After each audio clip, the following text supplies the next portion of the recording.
Hello friends, good morning সকলকেই।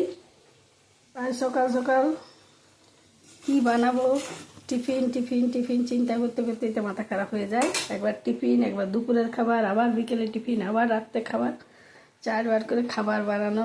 হ্যাঁ, brain work করতে করতে সবাই বলে অফিসের কাজে ব্রেন ওয়ার্ক, কিন্তু নয়, বাড়ির কাজেও ব্রেন ওয়ার্ক করতে হয় এবং এনার্জিও রাখতে হবে বানানোর জন্য, আর মেন্টাল প্রিপারেশনও রাখতে হবে যে হ্যাঁ আমি কিছু খেতে বানাবো।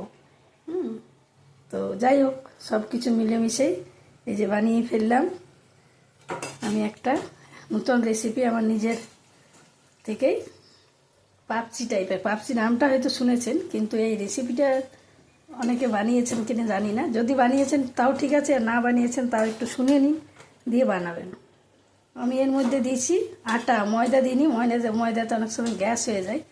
আর একটু পরিমাণে নারকেল দিয়েছি, একটু সুজি দিয়েছি, তার সঙ্গে একটু কাঁচা লঙ্কা, যখন মিক্সিতে এটাকে করলাম, পেস্ট করলাম, নারকেল, কাঁচা লঙ্কা, নুন, একটু জোয়ান, সব কিছু দিয়েই এটাকে পেস্ট বানিয়ে আর একটু গাওয়া ঘি দিয়েছি এর মধ্যে, গন্ধটা ভালো আসবে। এলাচের গুঁড়োও দিতে পারেন একটু আধটু। যাই হোক, আমি এই কটাই দিয়ে এই যে বানালাম, নিজে খেয়ে টেস্ট করে দেখেও নিলাম। আমার তো খুবই ভালো লেগেছে, আপনারাও বানিয়ে খেয়ে দেখবেন কেমন লাগে, অতি অবশ্যই জানাবেন।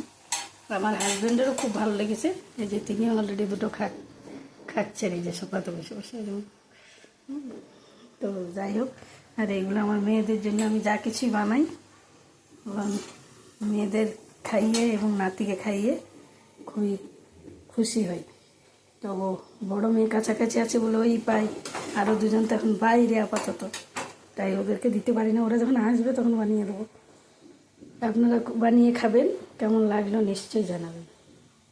আজকের মতো এখানে শেষ করছি।